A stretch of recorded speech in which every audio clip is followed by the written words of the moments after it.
Buenas tardes. Es que siempre intento empezar yo cuando me ponen este trabajo y siempre hay un presentador que dice buenas tardes a continuación, entonces estoy mal acostumbrada, pero bueno, así está mucho mejor. Me dijeron que íbamos a rodar un clipcito con un texto con información de los participantes en la mesa, pero no sé si sea absolutamente necesario porque creo que todos los asistentes conocen a quienes están: Enrique Santos Calderón, Hernando Corral y Jorge Gómez Pinilla, y vamos a hablar de lo que nos ocupa, que es Gabo en los tiempos de alternativa. Creo que le pusieron un título como Gabo, el periodismo militante, y entiendo que tiene que ser la razón está en este libro, que es como la Biblia de Gabo, que no sé, creo que no hay muchos privilegiados que lo tienen. Es este libro que se publicó creo que el año pasado, no estoy segura, o hace 2 años.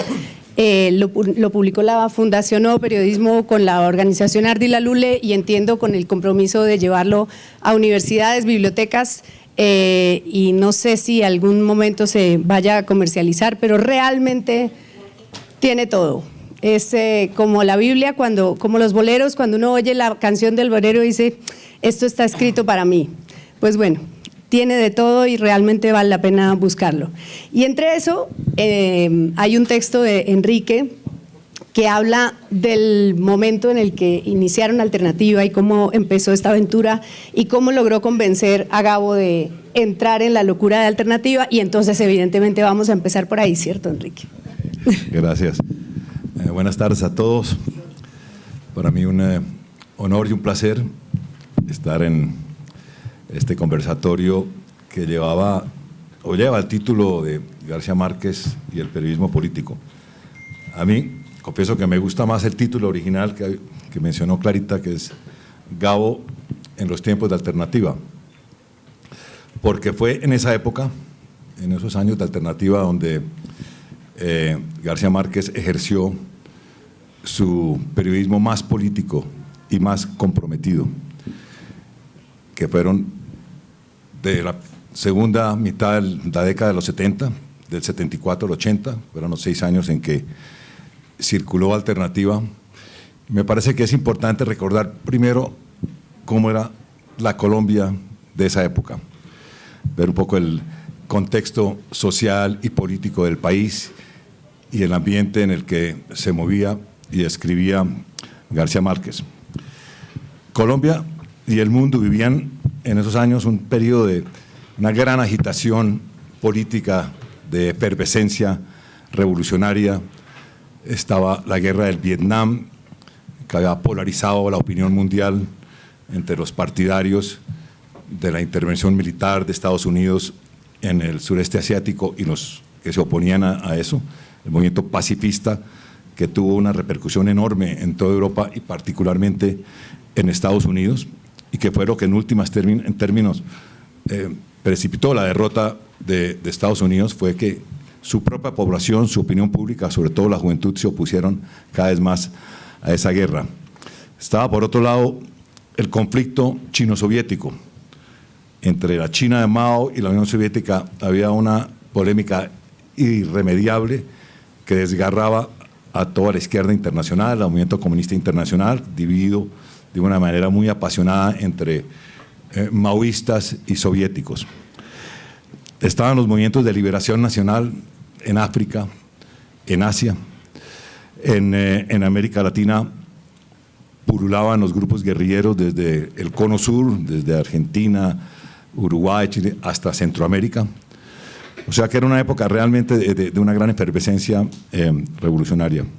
En Colombia, en esos años, había un auge enorme del movimiento estudiantil, del movimiento sindical, del movimiento campesino, de los usuarios campesinos, un movimiento que produjo grandes transformaciones, promovía tomas de tierra en la costa, en todas partes, y estos movimientos, estas protestas generalmente eran dirigidas por la izquierda, en algunas de sus facciones, porque la izquierda colombiana estaba también tremendamente dividida. Y había también 4 movimientos guerrilleros activos en Colombia en ese momento: el ELN, de filiación procubana, el EPL de filiación pro-China, las FARC pro-soviéticas, y había también otros grupúsculos armados de carácter trotskista, como el ERP y no me acuerdo de los otros, pero había.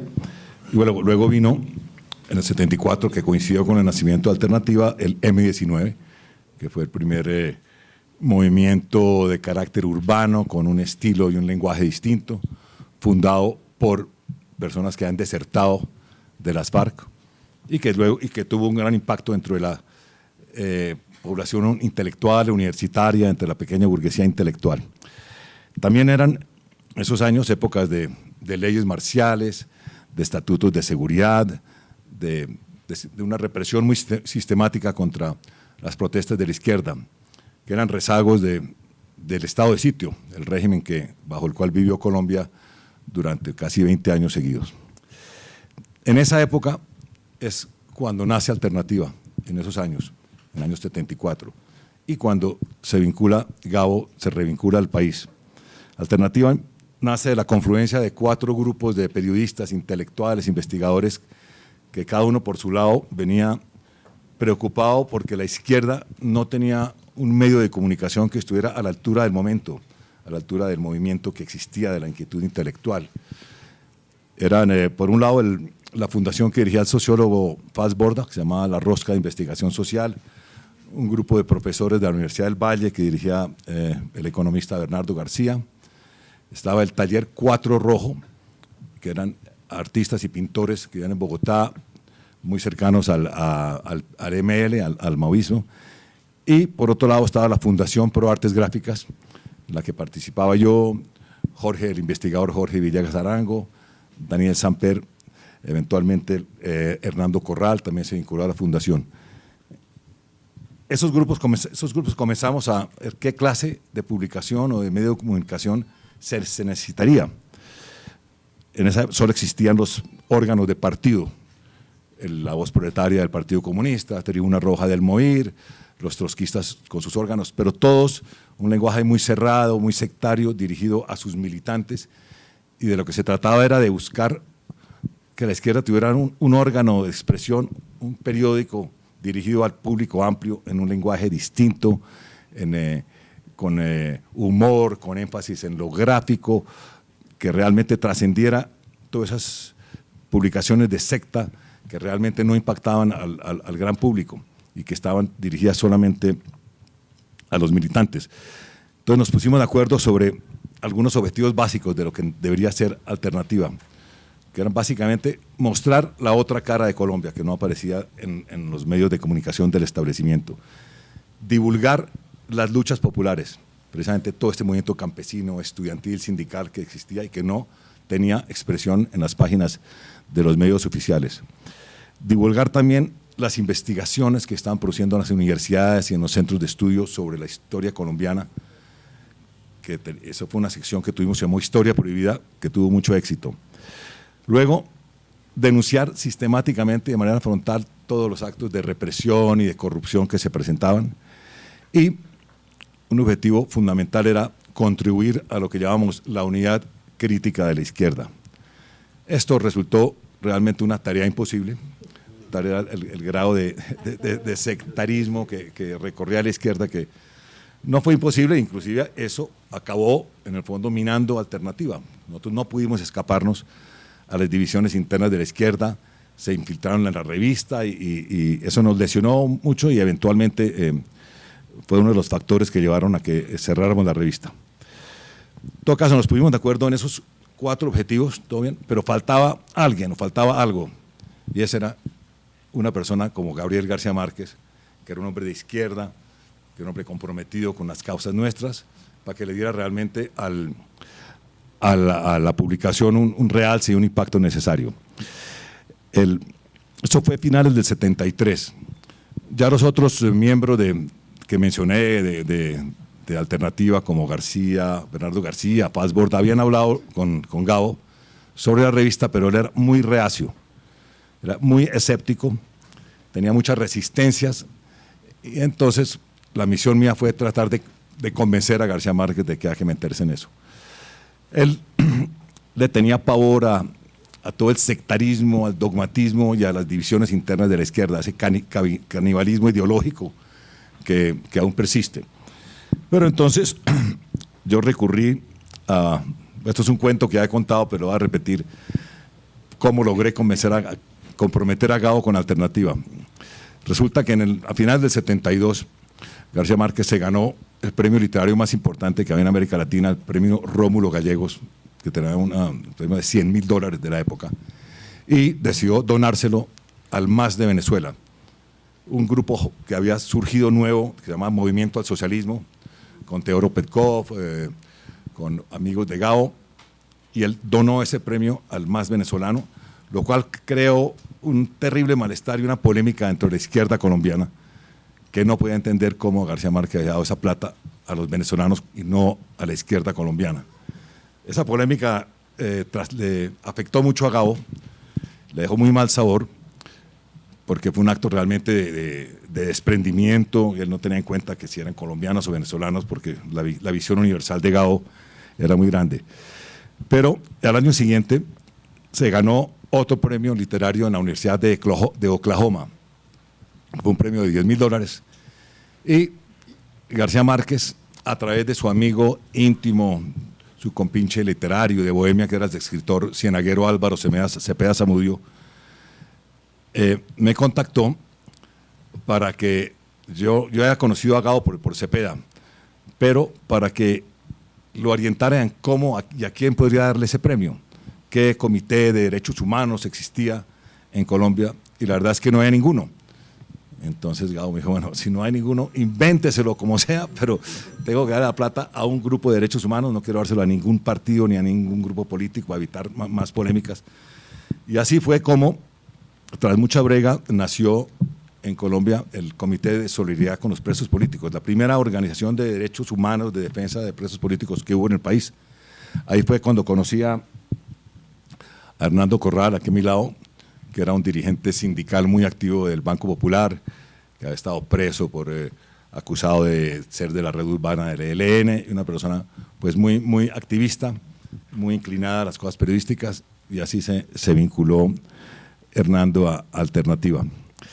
Así llegó pues García Márquez a meterse en Alternativa.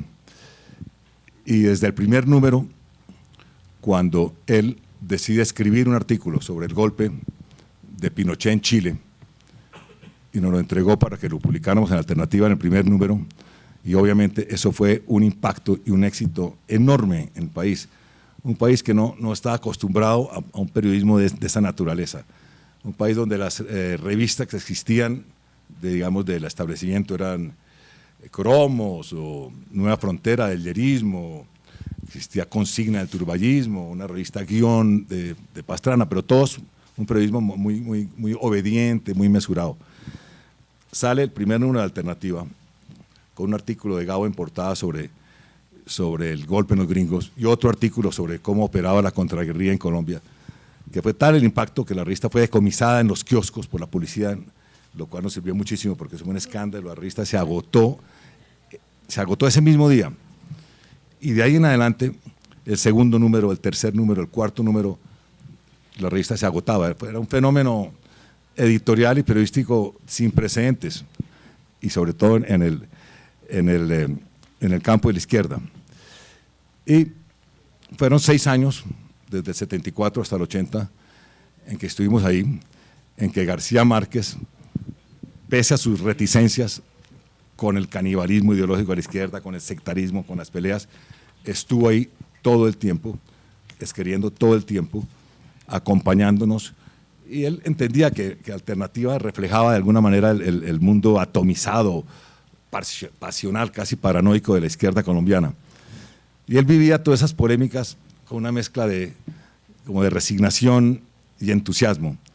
Gabo es una persona totalmente la negación del sectarismo, aborrecía de la violencia, creía siempre en la tolerancia, en la discusión racional, sabía mirar más allá, tenía una visión internacional muy importante, y siempre actuó como una especie de árbitro muy salomónico en las discusiones y peleas internas que tuvimos en Alternativa, que no fueron pocas, inclusive que condujeron como en el año 76 una división pública de la revista que fue muy ruidosa, que afectó nuestra credibilidad y nuestra circulación, pero que eran el reflejo como inevitable de lo que está pasando en el mundo de la izquierda.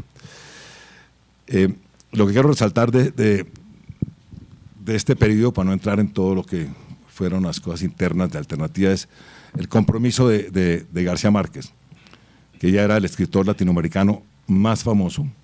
Él vivía la mayor parte del tiempo en el exterior, pero siempre estaba pendiente de Alternativa, nos enviaba sus artículos de donde estuviera y nunca dudó en comprometerse con la revista, pasa lo que pasara.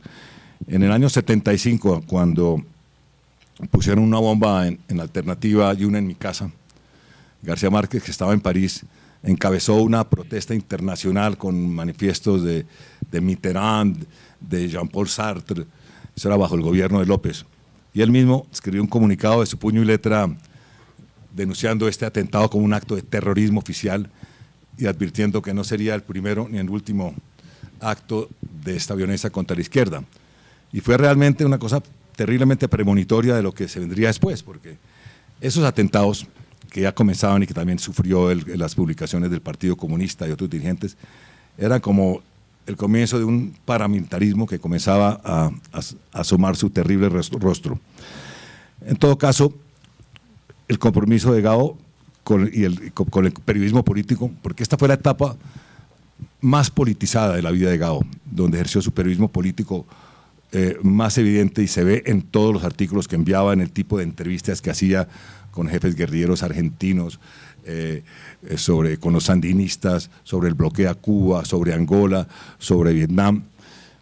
Y el hombre estaba siempre ahí, pese a que Gabo no le gustaba la política ni la politiquería. Era una persona profundamente política en el sentido de su conciencia, de sus responsabilidades, de la responsabilidad y del compromiso de un escritor.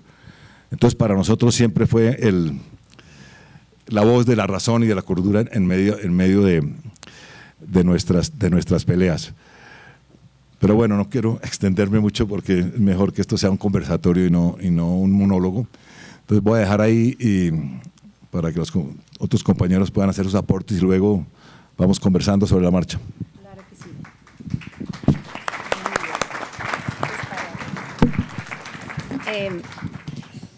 Omite, Enrique, de todo este cuento tan bueno que nos echó, que está en su texto, Periodismo y Revolución, una alusión a nuestro compañero de mesa, que tengo que contar. ¿Lo puedo contar?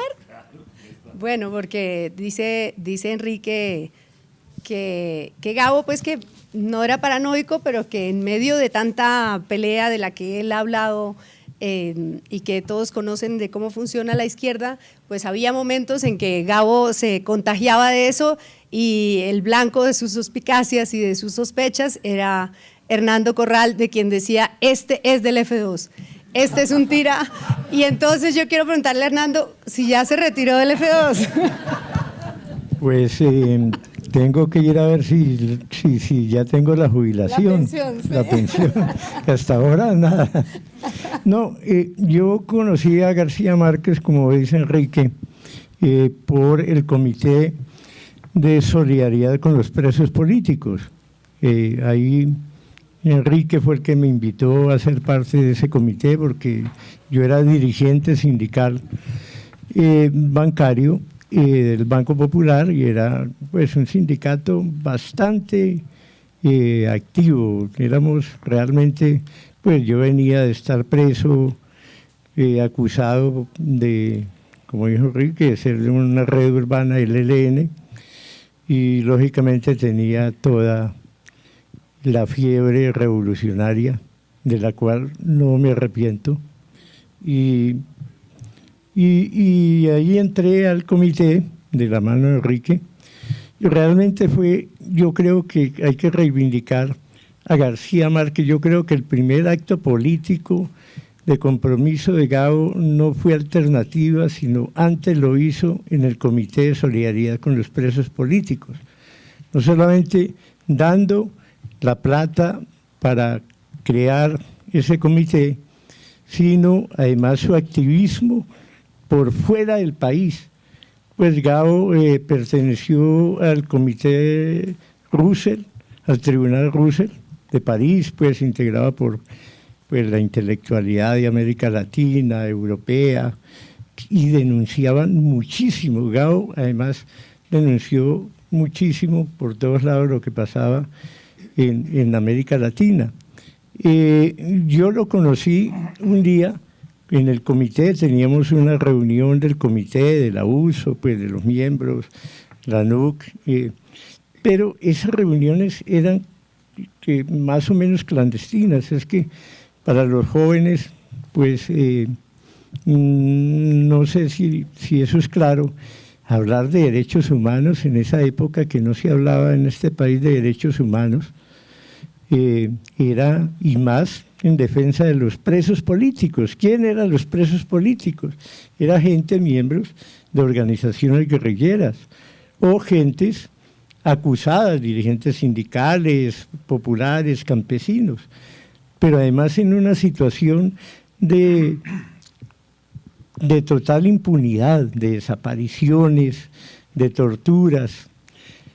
Y ese comité, por ejemplo, sacó el primer libro, que se llamó El Libro Negro de la Represión, contando lo que pasaba a nivel de derechos humanos en Colombia, que eso no lo denunciaban los medios de comunicación. Y eso fue una cosa que empezamos a ver en el Comité de Solidaridad con los Presos Políticos. Para mí, el primer compromiso de Gabo, pues profundo con la política colombiana, fue con el Comité de manos de Enrique, que era realmente el que organizó esto con Gabo y se puso al frente. Pues Enrique estaba en Colombia, además, pues con un prestigio muy grande, porque era un columnista muy destacado del tiempo, donde denunciaba muchas cosas. Él también tenía la fiebre revolucionaria en ese tiempo, no sé si todavía le ha pasado, pero entonces así fue esa reunión. No llegaba García Márquez en el sindicato del Banco Popular, y como era pues semiclandestina, Enrique me pidió que lo fuera a buscar. El sindicato quedaba en la séptima, entre 17 y 18, yo bajé y lo conocí, vi de lejos, y en esa época todavía veía un poco más de lo que veo ahora, por un señor con una chaqueta de cuadros rojas y rayas negras. Entonces lo vi, estaba por allá junto a Avianca, el edificio de Avianca, y yo fui y me le presenté. Mira, soy fulano de tal, dirigente sindical, lo estábamos esperando en esta reunión. Enrique me llamó y me vine con él. Él no se había ganado el premio Nobel, esto fue año 73, y me paraban, me saludaban, pues ya Gabo era muy popular. Y esa fue pues la reunión, era una reunión de balance del comité, y ese fue mi primer encuentro. Y ya cuando entré a Alternativa, porque me echaron en una huelga del Banco Popular, hicimos muchas huelgas, y eran huelgas con toma de instalaciones, eran huelgas bastante fuertes. Me echaron, y fue cuando Enrique me convirtió en periodista. Me dijo que si quería ir a trabajar y a cubrir en Alternativa las luchas populares, campesinas, indígenas, cosa que hice con mucho gusto, pero yo no tenía ni idea de ser periodista, nunca se me había pasado por la mente. En esas épocas yo pensaba más en ser guerrillero que otra cosa. Y entonces solamente un día que llegó García Márquez y habían dado pues muerte a un general Rincón Quiñones, y yo pues no tenía ni la confianza ni la amistad con García Márquez, y entonces se comentó de la muerte del general Rincón Quiñones. Yo dije que era el ELN, hasta cuando, pues, lo que yo sabía, las informaciones que yo tenía, y García Márquez decía que no, que eso eran provocadores, que eso no. Y yo tuve la torpeza de llevarle la contraria, ¿sí? Y bueno, ahí me gané como la sospecha, y yo nunca lo busqué. Realmente mi relación con García Márquez fue después de Alternativa, fue donde tuve una relación muy buena y pues sin ser amigo íntimo de él, pero varios encuentros, y hasta el punto que cuando en diciembre del 85 que iba a salir la novela de García Márquez, El amor en los tiempos del cólera, yo fui invitado a un festival de cine a La Habana por los cubanos. Entonces Gabo supo, él estaba en La Habana y me pidió que le llevara una caja de ese libro que todavía no había salido al mercado. Yo me sentí pues privilegiado que Gabo me pidiera eso y lo hice. Y cuando nos vimos, pues para no alargar mucho, nos vimos en un concierto de Pablo Milanés. Él tenía un cuello ortopédico y me dijo, no, es que yo siempre le he acostado y nunca había tenido tortícolis. Pero vine porque Pablo es mi amigo, lo quiero mucho. Y me gustan mucho sus canciones, no es como ese Silvio Rodríguez que canta para filósofos, ¿sí? Entonces, bueno, yo le dije, le traje la caja, me dijo, déjemela en el lobby del hotel, el Hotel Capri en La Habana, y bueno, eso llegó mucha gente, no, pero yo estaba con Guillermo González, que era el director de Lecturas Dominicales, o como llama El Espectador, del magazine dominical. Él no conocía a Gabo, pero a él, como a Antonio Caballero y como a Germán Santamaría para el tiempo, les dejaron leer el primer capítulo. Entonces él llevaba el primer capítulo y pues yo le presenté a Gabo y le entregó. Y bueno, la primera pregunta es, si ustedes leyeron ese primer capítulo, ¿cómo le parece? Yo le dije, no, pues de entrada, la impresión que tengo es que usted conoce mucho a las mujeres. Me dijo, recuerde que yo me crié con mujeres y yo privilegio la amistad con las mujeres más que con los hombres. Y yo consulté con las mujeres, con mis amigas, y me pregunta, ¿quién mató a Ricardo Lara Parada? Lo habían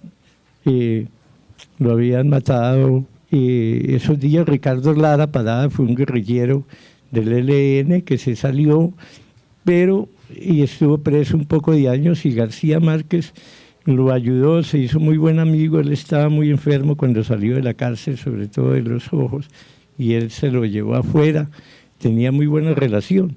Entonces yo me acordé del incidente pues que había tenido con Gabo en Alternativa, con los Rincón Quiñones. Entonces yo me llevé un recorte del tiempo donde había un comunicado del ELN diciendo por qué había matado a Ricardo, y le dije, vea, y aquí está Gabo, es el tiempo que lo dice, no yo. Y entonces se rió, sí, y bueno, entonces al otro, chao, eso llegaron mucha gente y lo rodeó, chao. Y al otro día, por la mañana, sonó el citófono del hotel y era Gabo. Yo compartía con Guillermo González la habitación y me dijo, baje, Hernando, baje, que le tengo un regalito. Y bajé y era el libro El amor en los tiempos del cólera, con una dedicatoria que es para Hernando, de reportero, Gabo, muy querido y muy bonito. Y después, en otros encuentros, yo aproveché para que me dedicara otros libros, con unas dedicatorias muy, muy lindas. Pero lo último que quiero contar así de Gabo, porque realmente Enrique Santos era el que tenía comunicación con él en Alternativa. Era realmente Enrique el que puede contar, por ejemplo, a mí me gustaría que Enrique contara qué pensaba realmente Gabo de las locuras que hacían o hacíamos en Alternativa, porque era realmente una revista bastante radical que le daba vocería no solamente a los movimientos campesinos, movimientos sindicales, sino a la guerrilla también. Entonces, yo un día le mandé una razón con un comunicado a Gabo diciéndole que por qué no firmaba eso en apoyo a Alfredo Molano para denunciar y en solidaridad porque Carlos Castaño lo había públicamente amenazado de muerte. Y, oh sorpresa, el sábado sonó el teléfono en mi casa, contestó mi mujer Elizabeth, que está acá, y no, que lo llama García Márquez. Entonces me dijo, Hernando, voy a contarle una cosa. Hice la tarea que me parece más importante. Usted sabe que yo estaba metido en esos procesos de paz, no solamente con la guerrilla, sino buscando proceso de paz también con los sectores paramilitares. La paz hay que hacerlos con todo. Y yo tengo buenos amigos de infancia políticos de la costa. Entonces yo le pedí a esos políticos que hablaran con Carlos Castaño y garantizaran que no van a tocar a Alfredo Molano.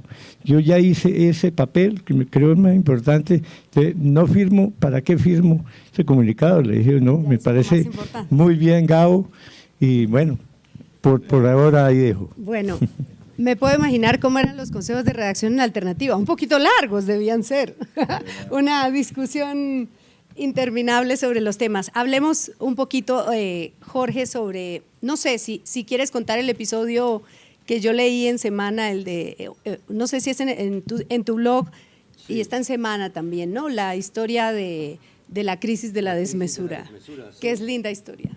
Gracias. Yo, de los tres que estamos aquí, tal vez soy un poquito anónimo, porque yo entré a la revista Alternativa siendo un pelado, pues era de los sardinos. Gracias. Wow.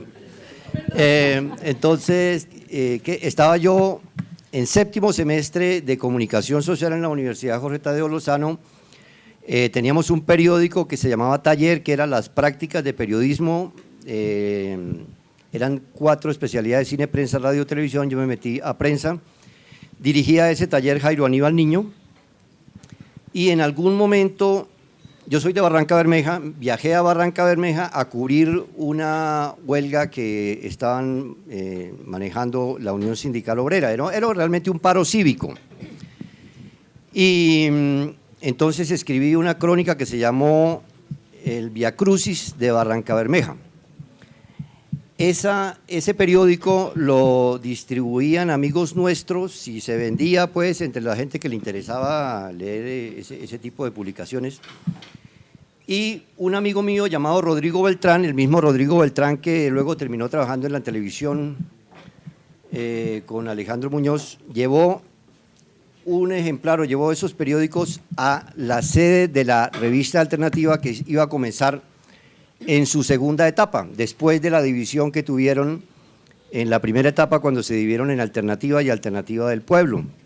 Por cierto, hay que recordar ahí que la primera Alternativa tenía como lema atreverse a pensar es empezar a luchar, y la que crearon después era atreverse a luchar es empezar a pensar. La que crearon cambiaron sí.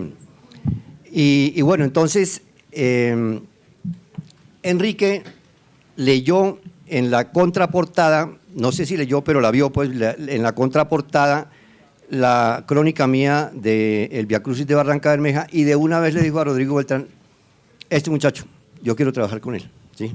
Así, o sea, entonces, eso creo que fue al día siguiente que me vinculé y comencé a trabajar en la revista Alternativa. El primer trabajo periodístico que hice fue ir a cubrir una explosión en la mina de Magá, donde hubo como 90 y pico de muertos.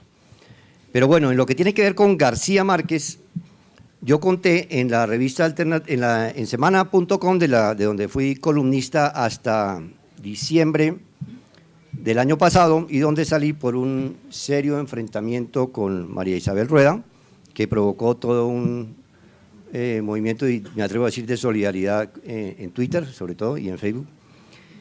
Y bueno, un día veo bajar a García Márquez de un carro rojo de la embajada cubana. Yo estaba entrando a la revista en ese momento y Enrique y Gabo estaban entrando también a la revista y me presentó.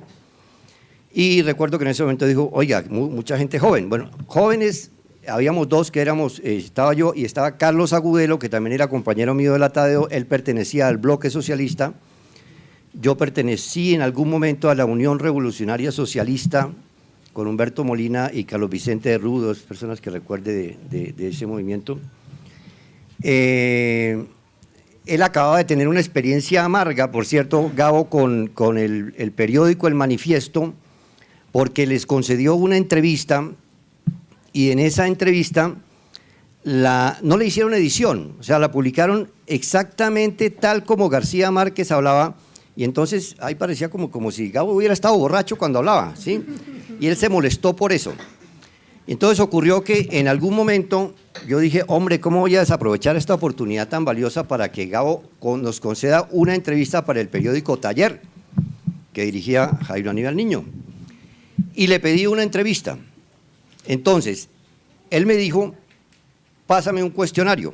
Yo hubiera querido una entrevista presencial, sí, que él me contara y tal, pero supongo que esa situación que había vivido con el Manifiesto lo previno y me dijo, páseme un cuestionario. Al día siguiente llego yo pues con la emoción, ¡hey, que Gabo nos va a conceder una entrevista! Entonces, bueno, fue fabuloso.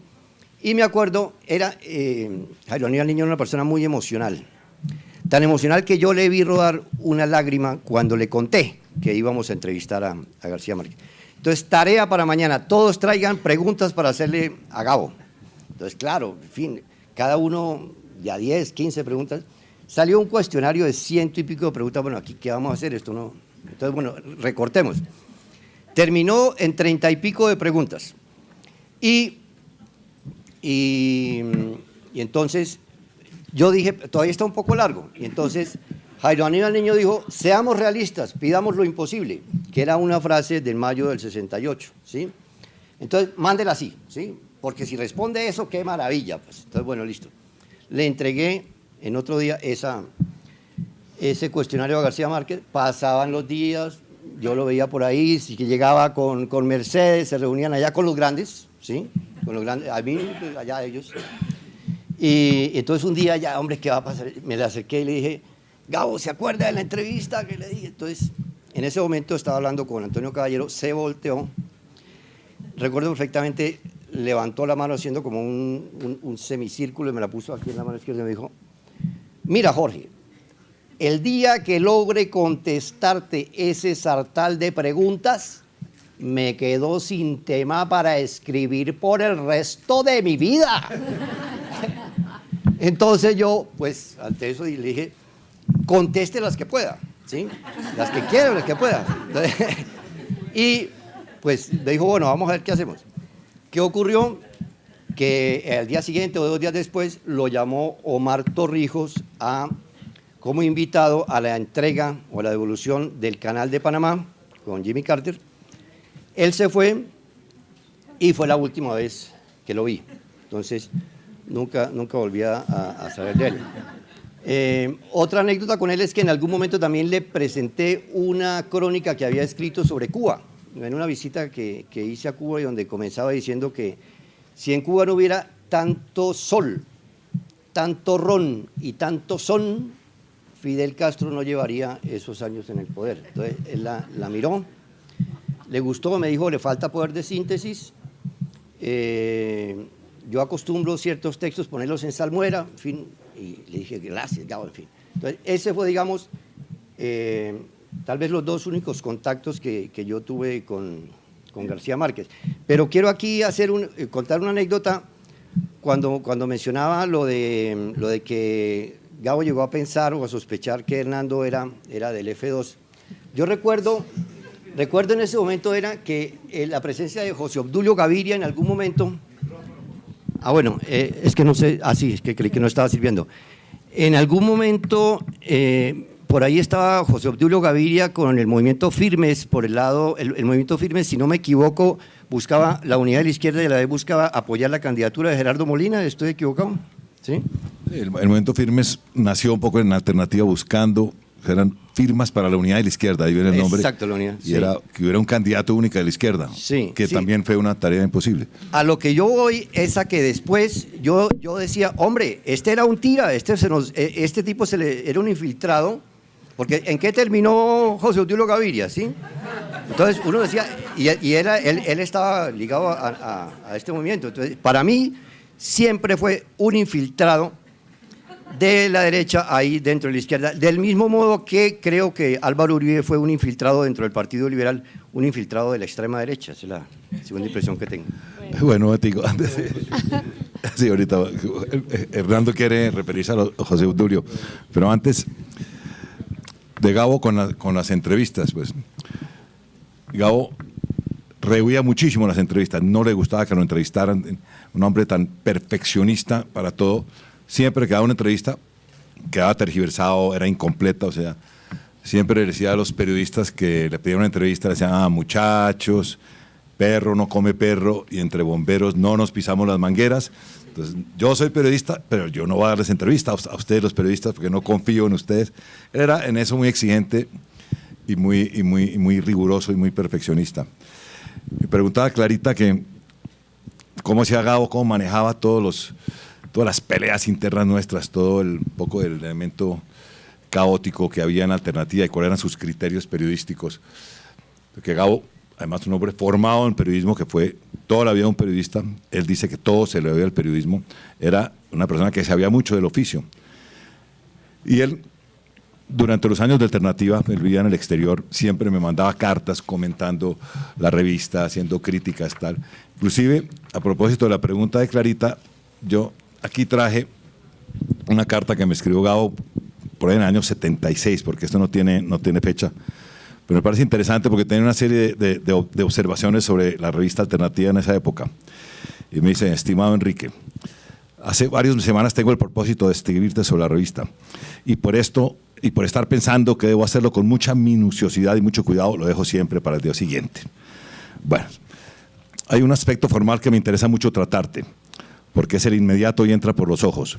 La revista es fea, aunque lo es cada vez menos, pero no me refiero a una fealdad considerada desde un punto de vista poético, sino desde un punto de vista periodístico. La tipografía no corresponde siempre a la naturaleza del contenido. Hay cosas insignificantes que reciben un despliegue inmerecido y cosas muy importantes que andan apretujadas por los rincones. Los titulares no siempre corresponden al texto. No se sabe muy bien a qué se refieren y algunos parecen más eslogans electorales que títulos de información. En síntesis, falta un criterio periodístico central que le dé a cada cosa su valor exacto y su lugar justo. Sin embargo, me parece que este aspecto ha mejorado en los dos últimos números y es probable que termine por arreglarse. Lo importante es que la revista encuentre un estilo propio y que sea un buen estilo. No podamos dejarle buen gusto para uso exclusivo de la burguesía. Al contrario, hay que quitárselo junto con todo, porque nos pertenece con mejores títulos que a ella. Y luego dice, me parece tiene un interés especial el problema de las portadas. La del segundo número, por ejemplo, representa un esfuerzo gráfico absolutamente inútil, porque el resultado es menos radical que cualquier portada de cromos. En cambio, en otros números o en ese mismo hay contraportadas y páginas internas que hubieran sido portadas estupendas. Creo que esto hace parte de la misma falla en el criterio de valoración del cual te hablaba en el párrafo anterior. Por ejemplo, el anuncio de la ITT con los gorilas, que era una contraportada, era mejor portada que todas las publicadas hasta ahora. Mi impresión general es que parece una revista hecha, no parece una revista hecha de reflexiones, sino hecha a gritos. Cosa que antes hacían los mamertos y lo hacen cada vez menos. La revista que planeamos, aún en términos muy vagos, no era así. Era tan radical como esta, por supuesto, pero me parecía más destinada a convencer mediante la información y análisis que a sublevar al lector con eslogans. El único que me parece muy válido, es excelente, es el de atreverse a pensar, es comenzar a luchar. En síntesis, un poco de serenidad no le vendría mal a la revista. Digo serenidad en la expresión, no pido ni mucho menos que se apendeje, al contrario. Luego dijo, sin embargo, todo lo anterior es secundario y fácil de arreglar. Lo que sí me parece muy grave y urgente es que la revista tiene una definición ideológica muy clara, pero no lo es tanto su definición política. Esto crea una sensación azarosa. Hasta ahora no he podido saber políticamente dónde carajo estamos. Se nota un gran esfuerzo por no atentar contra la unidad de las izquierdas, pero en cambio lo que más se ve es el terrible esfuerzo que hacemos para no cagarnos en esa supuesta unidad. Es evidente una simpatía muy reprimida por la vida armada. Es evidente un repudio muy reprimido a la vía electoral, pero la revista trata de disimular ambas cosas y al final se mantiene en un terreno neutral que no convence a nadie. En síntesis, se ve que es una revista de izquierda, más aún de extrema izquierda, pero que no tiene un criterio definido sobre cuál es el mejor camino para la revolución en Colombia. Esto es un ejemplo de realmente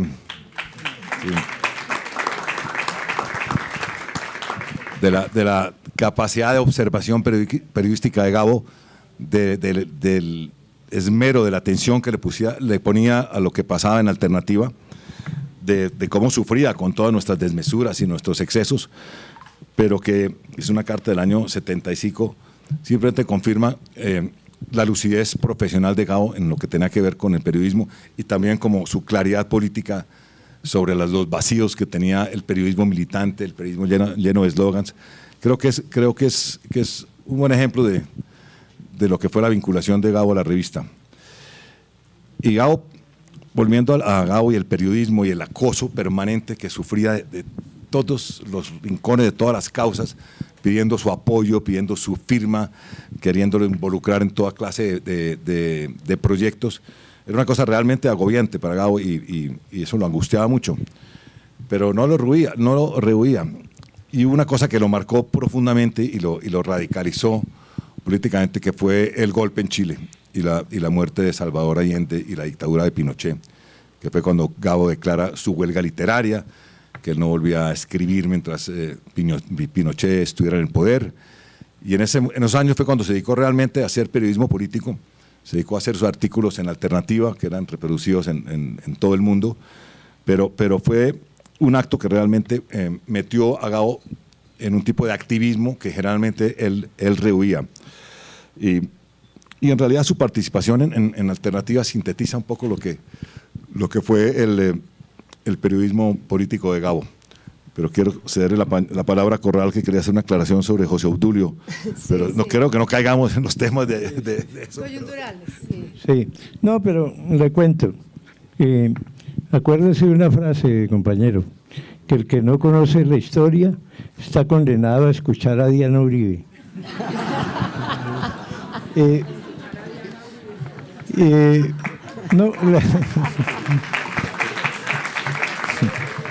No, la verdad es que a José Obdulio lo conocí cuando yo era del Comité de Solidaridad con los Presos Políticos. José Obdulio era defensor de presos políticos en Medellín. Y después fue firme, pero era defensor de los presos. ¿Sabe con quién? Eran sus amigos, con quién trabajaba José Obdulio, con Carlos Gaviria, con Álvaro Tirado Mejía, con el doctor Vasco, con Héctor Abad, sí.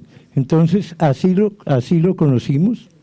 Muy buen actor, ¿no? Y entonces lo que pasa es que hay muchos impostores también, por eso yo estoy recomendando la novela de Javier Cercas, El Impostor, porque para la realidad colombiana nos sirve mucho.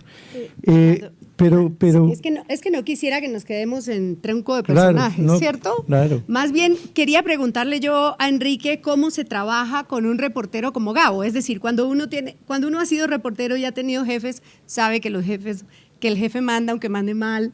Y cuando uno es jefe, sabe que es jefe aunque mande mal, pero cuando uno tiene un reportero como Gabo que le dice, voy a hacer un perfil del primer ministro sueco, y uno dice, oh, por Dios, yo no voy a publicar eso, que es lo que está contado también ahí. ¿Cómo se vivía con Gabo reportero?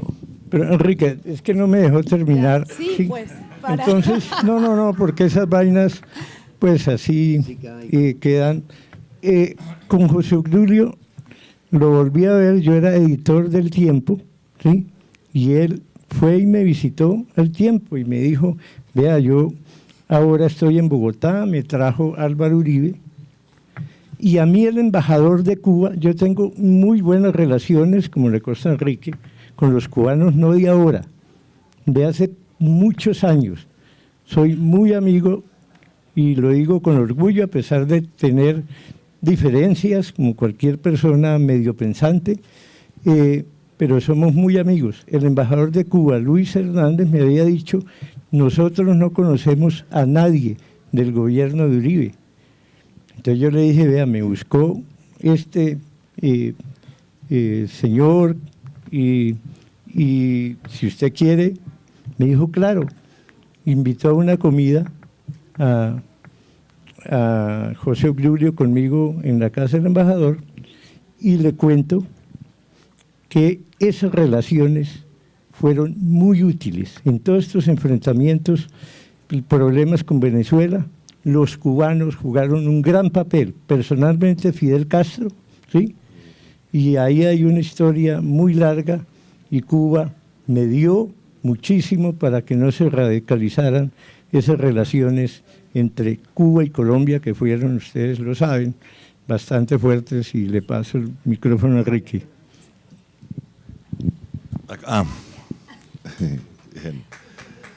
No, la verdad es que Gabo, un escritor tan preciosista, tan exacto, tan riguroso, también en el periodismo exigía mucho rigor. Y él se da cuenta que en Alternativa nosotros no teníamos ninguna pretensión de ser imparciales, por ejemplo, ni objetivos. No calumniábamos ni distorsionábamos la realidad, pero obviamente la revista tenía una posición que no era así de estar equidistantes de unos y otros, sino era una posición militante y radical. Entonces Gabo y las discusiones internas eran interminables. Es decir, la definición de una portada se podía demorar 3 horas, opinaba hasta la señora que servía tintos, y cada uno, y en la revista estaban reflejadas de una manera u otra todos los grupúsculos y todas las tendencias de la izquierda en ese momento, la maoísta, la trotskista, la guevarista, la soviética. Entonces, obviamente era un ambiente espeso para las discusiones puramente periodísticas. Ya a Gabo eso le fatigaba muchísimo. Todas las discusiones de la izquierda le fatigaban, le parecía que a veces conspiraban contra la calidad de la revista, pero él las manejaba con una enorme paciencia y sabiduría, y siempre preferíamos en todo hablar con los redactores jóvenes, darles normas de periodismo, que lo importante es contar bien una historia, ser imaginativos, no caer en los lugares comunes. O sea que Gabo, por ejemplo, no participaba en las discusiones de carátula, ni tal. Él prefería después, cuando salía la revista publicada, hacer observaciones críticas sobre lo que pasaba. Y él nos mandaba artículos que publicábamos rigurosamente, salvo uno que mandó un perfil sobre Olof Palme, el primer ministro sueco, y cuál sería nuestra prepotencia e insolencia, que nos pareció un ladrillo y no se lo publicamos. Ese artículo jamás vio la luz, era García Márquez, pero bueno, a veces lo enceguecía una de las cosas. Pero digamos, él les decía, me voy a ir a Angola, y entonces desde Angola le voy a mandar para la próxima semana, y llegaba el artículo desde Angola. Claro, eso era una persona tan cumplida y tan rigurosa y tan disciplinada en su oficio periodístico y literario como García Márquez es. O sea, mandaba de Angola, de Vietnam, de donde estuviera, mandaba sus artículos, y esos llegaban. En esa época pues no había internet, no había nada, pero llegaban, y obviamente pues cualquier artículo de Gabo era una garantía de éxito de ventas. Y en medio de eso, volviendo un poco un aspecto que siempre me recuerdo es los acosos que sufría permanentemente García Márquez cuando estaba en Colombia. Por eso a veces le rehuía estar en el país, porque todo el mundo quería hablar con él, todo el mundo quería pedirle apoyo para algo, que firmara una causa o se solidarizara con algo. Y él un momento dijo, después de una entrevista en que le hicimos en Alternativa, larguísima, que queríamos que tomara posición sobre todos los temas posibles, y él dijo que realmente él quería dejar claro en esa entrevista que él había encontrado en la Alternativa una forma de militancia política que había buscado muchos años, que era un trabajo periodístico serio y comprometido hasta el tuétano. Pero advirtió que nadie espere, yo tengo una frase textual aquí, nadie espere de mí en el campo de la política nada distinto, ni más importante, ni más heroico que mi trabajo en esta revista. Eso era como para que la gente entendiera que ya con lo que estaba haciendo en la Alternativa estaba participando y estaba... Pero la verdad es que al mismo tiempo le tocaba estar metido en toda clase de cosas, era una ineludible. Pobre Gabo no podía escaparse a la importancia de la fama que tenía y a lo que estaba pasando en Colombia y en América Latina. Entonces acababa siempre apoyando a los sandinistas de Nicaragua, yendo a Panamá, hablando con Torrijos, y además la forma como lo buscaban los jefes de Estado, todo el mundo era asombroso. Entonces Gabo a la vez le incomodaba, pero le fascinaba el problema del poder, cómo se manejaba la política desde lo alto, era una cosa, siempre lo fascinó y se ve reflejado en toda su obra. Pero en fin, era una mezcla de talento, de paciencia, de sabiduría y de rigor periodístico insuperables. Pero tengo que preguntarte, Jorge me ha pedido que le dé una interpelación, pero te quiero preguntar un tema sobre ese asunto del periodismo militante que es tan elogiado hoy en esta conversación y que ha perdido prestigio, digamos, tiene muy mala fama hacer periodismo militante. ¿Eso ya pasó de moda? Yo creo que en gran parte sí, es decir, el tipo de periodismo militante nuestro no se entiende sino un poco en el contexto de lo que estaba pasando, en el contexto de político y social, ideológico que había en ese momento en Colombia y en América Latina. Lo que no ha pasado de moda y lo que sí hace falta es la independencia y la rebeldía, es decir, un periodismo investigativo, crítico, que no dependa de los poderes fácticos. Orlando Fassborda, que fue uno de los fundadores de Alternativa y con el cual después peleamos, y fue uno de los que sacó Alternativa del Pueblo, muchos años después, ya cerrada Alternativa, él quiso revivir Alternativa y nosotros la autorizábamos porque nosotros tenemos el nombre y trató de revivir Alternativa, pero ya no tuvo éxito porque ya el país no era el mismo, ya había decepciones con toda el exceso ideológico y de la izquierda, del radicalismo y tal. Pero Fassborda decía que Colombia le debía mucho a Alternativa, pero Alternativa fue un producto de su época. Sería muy difícil como reproducir hoy en día ese idealismo pasional, esa desmesura casi macondiana que teníamos en la revista. Aunque yo sí creo que hoy en día el periodismo colombiano sí le falta mucha independencia, mucho sentido crítico, sin que tenga que ser de militancia política, pero sí de independencia y de distancias del poder. Bueno, yo quería hacer una diferencia entre lo que creo que es la diferencia entre el periodismo militante y el periodismo político. El periodismo militante, pues, que dirige atiende a una determinada corriente política, y el periodismo político, que a mí me parece que cualquier persona que opina está haciendo política. O sea, cualquier columna, cualquier titular incluso, pues refleja una visión política. Pero esto no era una interpelación a Enrique Santos, sino una pregunta. Yo recuerdo por esos días, por esos años, que García Márquez estaba con la idea de sacar su propio periódico, que hasta donde tengo entendido se llamaría El Otro. Yo estaba en primera fila con mi hoja de vida lista para decirle, listo, ¿qué hay que hacer para empezar a trabajar con él en El Otro? Por cierto, Gabo siempre fue mi maestro en cuestiones de redacción, o sea, yo me leía absolutamente todo lo que hizo en cuestiones periodísticas, siempre estaba buscando el lead que, como él decía, tenía que agarrar al lector por el cuello y no soltarlo. En fin, todas esas cosas procuraba ponerlas en práctica. Pero lo que le quiero preguntar a Enrique, porque yo no estaba muy atento a lo que estaba pasando, ¿qué pasó con ese proyecto de El Otro? Porque la impresión que tengo también es que después de que él se ganó el Premio Nobel de Literatura en el 82, como que eso fue lo que enterró ese proyecto, porque entonces ya se volvió famoso de aquí a la Cochinchina y ya no tenía tiempo de hacer eso. Entonces no sé qué pasó ahí. Bueno, desde un comienzo, desde las primeras discusiones para convencer a Gabo de que se vinculara al proyecto Alternativa, una de sus resistencias es que él no creía mucho en el género de la revista. Él decía que la revista es un género desdichado en Colombia y él prefería el periodismo cotidiano, un diario, ahí sí podemos golpear, pegar día a día. Y Gabo era, evidentemente, había tenido una formación en el periodismo cotidiano. Entonces, el ritmo de la revista no lo convencía mucho. Pero lo del otro, creo que hay un conversatorio, por aquí está Jaime Abello, creo que hay un conversatorio aquí en la feria dedicado a lo que fue el otro, que fue cuando Gabo tenía esa idea en la cabeza de fundar un diario que además que fuera competencia con los grandes diarios, especialmente con El Tiempo. Entonces él ponía el símil de es que yo lo que quiero es en los kioscos donde venden la prensa, cuando alguien pregunte, deme un periódico, ¿El Tiempo? No, el otro. Entonces, ese era un gran nombre el del otro, pero tendrán que ir al conversatorio ese para ver por qué no resultó ese proyecto. Hoy a las 6:30 está la historia del otro.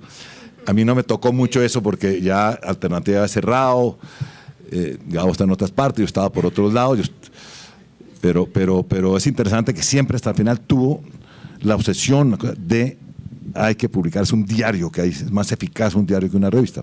Hernando también quiere hablar del periodismo. Del periodismo militante. No, yo creo que a este país sí le hace falta un periodismo militante. Militante ya por otras causas que sufre el país. Este es un país tomado por las grandes empresas privadas. Y realmente este país necesita un periodismo militante contra estos largos años de corrupción, de impunidad, de injusticia social.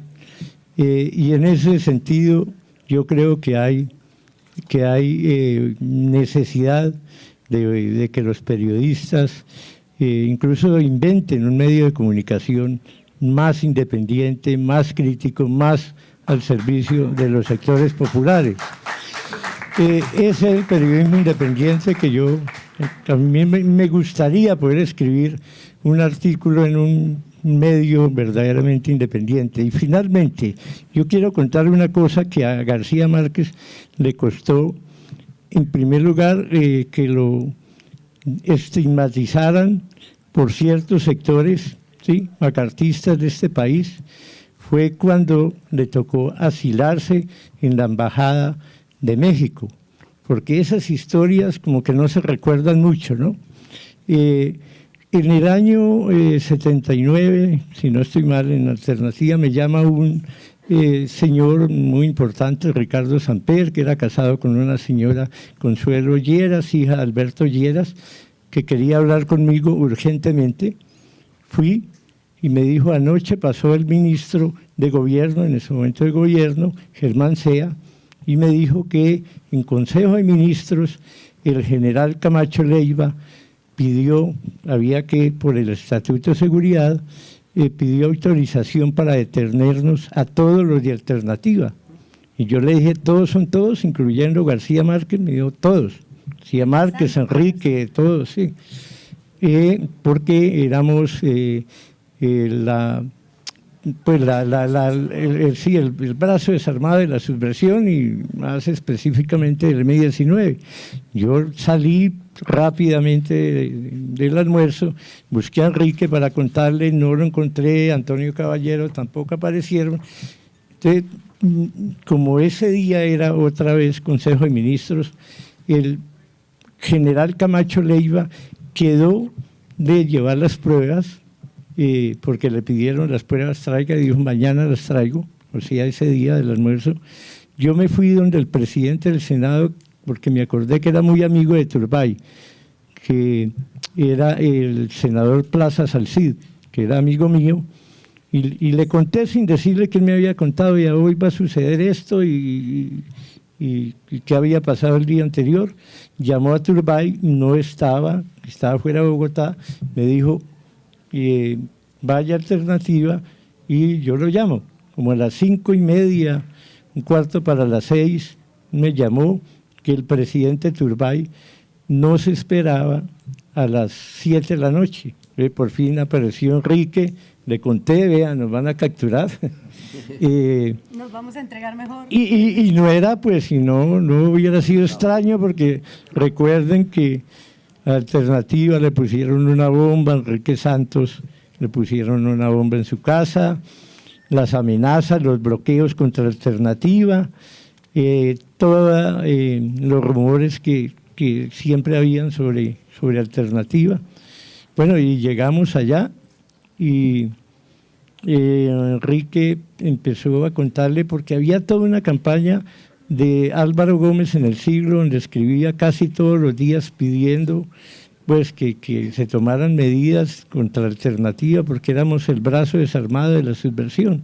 Entonces, Enrique empezó a hacer un recuento de todas estas cosas, y Turbay fue el único que habló, Enrique, y Turbay terminó dando consejos. Oiga, no, ojo, que en esas revistas se infiltran los subversivos, entonces eche ojo. Y después creo que él contó que algunos de los que estábamos ahí lo mirábamos mal. Yo después hablé con él, con Turbay, años después sobre eso. ¿Por qué se asiló García Márquez? Claro, entonces, y yo traté de concretarlo, pues, en esa época, pero yo creo que, bueno, después Juan Gosaín hizo un artículo hablando con Gabo. Gabo después se reunió con unos generales y le contaron exactamente que era lo que nos habían advertido. Entonces éramos encabezados por García Márquez, acusados de ser del M-19, afortunadamente se paró en ese momento con Turbay la captura de todos, pero después a Gabo le dijeron que lo iban a capturar, porque eso, y los generales después le dijeron, eso es cierto, le explicaron, y eso es bueno contarlo, es decir, eran para que entiendan los momentos que vivía el país, y que no fue ningún invento, como dijeron algunos, de García Márquez para lanzar otro libro. Sí, está aquí un artículo de Gabo en el que se llama Tonto útil para servirle a usted. ¿Habría servido que cerraran la revista? Es decir, en esa lógica de que Alfonso López dice, yo no cierro Alternativa porque no les voy a hacer ese favor a esos muchachos, ¿le habría servido Alternativa una agresión de ese tipo? Pues evidentemente no le hubiera servido a López, como el teniente dijo, clausura Alternativa, pues les doy toda la razón en lo que están diciendo sobre la represión y la falta de libertad de expresión y todo, pero bajo López nunca se planteó en cierres. Lo que había siempre era un saboteo sutil de la distribución. No había ningún tipo de publicidad oficial, ni la pedíamos, así éramos de puristas. Las amenazas telefónicas, las presiones de toda índole, porque la realidad era que los presidentes del Poder Civil no controlaban bien a los militares. Es decir, Camacho Leiva hacía lo que quería y el presidente Uturbay y López se enteraban después. Entonces era un ambiente muy particular, pero yo creo que será bueno como escuchar al público. No, porque Jaime Abello me pidió una pregunta por ahí. Quiero hacer una pregunta en relación a algo interesante, que es el hecho de que Alternativa está asociada en su origen a la decisión de Gabo de impulsar con Enrique el comité permanente o el comité de apoyo a los presos políticos. Y quiero pedirle a Enrique y a Hernando, a ver si pueden profundizar un poco ese aspecto del compromiso de Gabo con causas humanitarias, porque es que empiezo a ver que hay una constante en su vida de que ese tema le interesó. Tú estabas, Enrique, conmigo en Panamá cuando Ritter contó que Gabo llegó por primera vez a Panamá no buscando a Torrijos, sino contra Torrijos, porque quería ayudar a los presos políticos panameños y consideraba que Torrijos era un dictador, y luego las cosas cambiaron, se hicieron amigos, y Plinio varias veces lo ha dicho, pues lo recordó anteayer en un panel aquí en La Gallera, de cómo García Márquez había sido un gestor importantísimo en la liberación, no de uno, sino de muchísimos presos y de cubanos que salieron. Es decir, eso parece haber sido una constante esencial de su vida. Lo de Lara Perada, ese compromiso por hacer esos favores, por ayudar, y tuvo una cosa que se llamó la Fundación Habeas en una época. Tú lo recordarás. ¿Ustedes pueden profundizar un poco en ese aspecto? Yo creí que nos ibas a contar por qué no se hizo el otro. Bueno. Sí, no, eso es todo un capítulo de la vida de Gabo que quedaría para... Bueno, a mí específicamente lo que más me consta y lo que me parece más heroico y admirable de Gabo y que se conoce poco es todas sus gestiones en favor de la paz en Colombia. Unas gestiones permanentes desde el gobierno de Betancur, pasando por el de Pastrana, Gaviria, Barcos. Siempre Gabo estuvo vinculado a todas las iniciativas y a todos los procesos de paz que se estaban desarrollando, siempre sobre la base de discreción absoluta, que no se supiera de su participación, pero siempre estuvo a disposición de lo que fuera. Ahí sí, el presidente que fuera decía: Gabo, necesitamos tu contribución para este diálogo con este grupo guerrillero, siempre lo hizo. Y porque García Márquez era inobjetable, es decir, era el símbolo unificador en Colombia, es decir, la propia guerrilla, el ELN, las FARC, respetaban profundamente a García Márquez, entonces era el mediador, el intermediario ideal para gestiones de paz, y siempre estuvo ahí años tras años, y nunca se supo, porque la condición era que no se supiera. Y desgraciadamente nunca prosperaron, porque todos los procesos de paz se frustraron por diversas circunstancias, pero no olvidemos que este país lleva casi 40 años de procesos de paz frustrados, ¿no?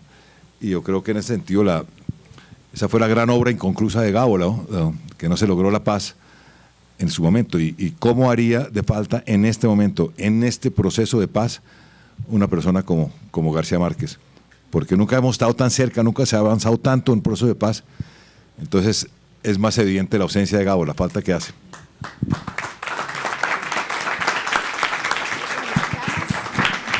Dos preguntitas más, ¿no? Gracias. Pues dos preguntas, digamos, en dos aspectos diferentes. Uno, ¿de qué vivían en alternativa? ¿Quién le pagaba a los periodistas? ¿Cómo vendían pauta publicitaria? ¿Quién era el subsidiario? Y lo otro es, digamos, dentro de la historia del periodismo pues político en Colombia que se ha intentado hacer, el periodismo militante, con referencia al personaje Jaime Garzón o a la historia de este periodista.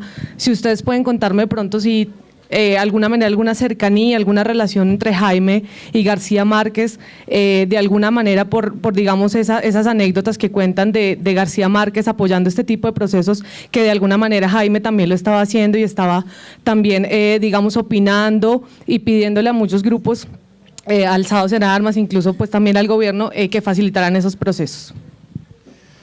Bueno, la primera pregunta pues, es rápida de contestar. La revista, una de las cosas milagrosas, insólitas, la revista vivía de sus ventas. Sí, la revista se circulaba tan bien que alcanzaba para pagar la nómina y para algunos otros gastos. 8.000 pesos, dice aquí. Yo ganaba 8.000 pesos mensuales. ¿Que serían como 8 millones ahora o qué? No, era como un poquito menos del mínimo. Sí. Sí, en realidad trabajar en alternativa requería una cuota de sacrificio e idealismo de todo el mundo. Sí. Y también, obviamente, aportes. En una época de la fundación de Paz Borda aportaba, García Márquez aportó, suscripciones de apoyo. Teníamos suscripciones de apoyo en el exterior, que fueron una fuente de financiación muy grande. Ventas de libros, luego se creó una red de distribución de libros que era el Zancudo, que hacía Cataraín, que luego fue la Oveja Negra. Entonces había distintos mecanismos para financiarnos. Éramos un poquito tan arrogantes al comienzo que no queríamos, no aceptábamos publicidad oficial. Cuando arrancó Alternativa hubo ofertas de la licorera del Valle, de no sé qué, nosotros no. La licorera del Valle es del Estado, eso es inaceptable. la empresa privada es explotadora, tampoco queremos esos avisos. Entonces recibíamos avisos pequeños de sindicatos, de librerías, pero fue una de las causas que determinó la muerte alternativa, es que realmente, fuera del agotamiento ideológico y de la crisis de la fe, era la cosa económica. La revista se volvió un hueco sin fondo, en que un momento dado García Márquez dijo, yo ya no puedo aportar a esto, muchachos. Yo hice unos aportes y después me di cuenta que era imposible sostener la alternativa. Entonces, eso es. Lo otro, la otra pregunta era, lo de Garzón, sí. Lo de Garzón, usted lo conoció más, pero... No, Garzón, hay una anécdota muy divertida que tiene que ver, bueno, Garzón y García Márquez se conocieron, evidentemente, y se respetaban mutuamente. Y Garzón era experto en pegas telefónicas, en hacer bromas telefónicas, porque era un imitador impresionante de voces, y entonces le fascinaba llamar imitando a Belisario, o imitando a Turbay, o imitando a López, hacer unas pegas. Y a Gabo le hizo una, porque como sabía que Gabo era una persona dispuesta a cualquier cosa por la paz, una vez lo llamó a su casa imitando a Belisario, no me acuerdo si, a Gaviria tal vez, a decirle que tenía que salir inmediatamente, o sea, en 6 horas a Caracas, porque Carlos Andrés Pérez lo estaba esperando para una misión de paz importantísima. Entonces, y Gabo, sin pensarlo 2 veces, se fue a su apartamento, hizo maletas, cepillo de dientes, y estaba ya saliendo para el aeropuerto cuando yo me di cuenta, yo fui cómplice involuntario de ese chiste, y le dije, no, esto hay que desmontarlo ya, porque tal que se monte en el avión y llega a Caracas. Y luego Gabo se enteró de la pega y duró bravo con Garzón un poco de tiempo, pero después se le pasó. Pero, bueno. Bueno, creo que se nos acabó el tiempo. Ay, breve, por favor.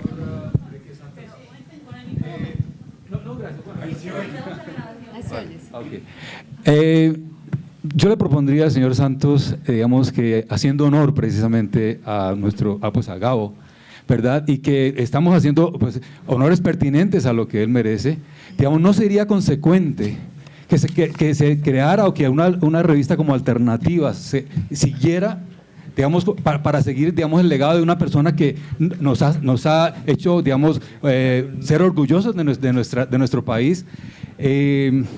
Y eso le propondría a usted, señor Santos, de una persona que nació en el poder. Sin embargo, veo que usted no se rinde ante ese poder, sino que sigue luchando de una u otra manera. Muchas y por eso gracias. quería proponerle eso. Ahora, una cosita, si esta revista o un periódico, si el otro, por ejemplo, se creara, usted publicaría noticias, por ejemplo, como el asesinato de los 43 estudiantes en Ayotzinapa, en México. Publicaría, por ejemplo, los asesinatos allá en Venezuela del diputado Robert Serra, que en este momento el Tiempo no los ha publicado, ¿no es cierto? Señor, entonces, la verdad es que se nos acabó el tiempo. Yo le di la última pregunta, pero no sé si contestas tú. Hernando quería hacer un comentario. No, sobre una nueva alternativa, una anécdota. En el año 89, con Antonio Caballero y una periodista mexicana, Alma Prieto, Guillermo Prieto, estuvimos reunidos en Casa Verde con Jacobo Arenas, Manuel Marulanda y Alfonso Cano. Pues íbamos como periodista, yo trabajaba en televisión y con cámaras, y en un momento dado Jacobo Arenas, estuvimos 3 días con él hablando y tomando brandicito, que era lo que él tomaba. Marulanda era más pausado, y de pronto pregunta, ¿qué pasó con la Alternativa? ¿Por qué se acabó? Entonces ahí le echamos un cuento y él dijo, les tengo una propuesta, ¿por qué no fundan Alternativa y nosotros la financiamos? Lógicamente, pues, una carcajada unánime.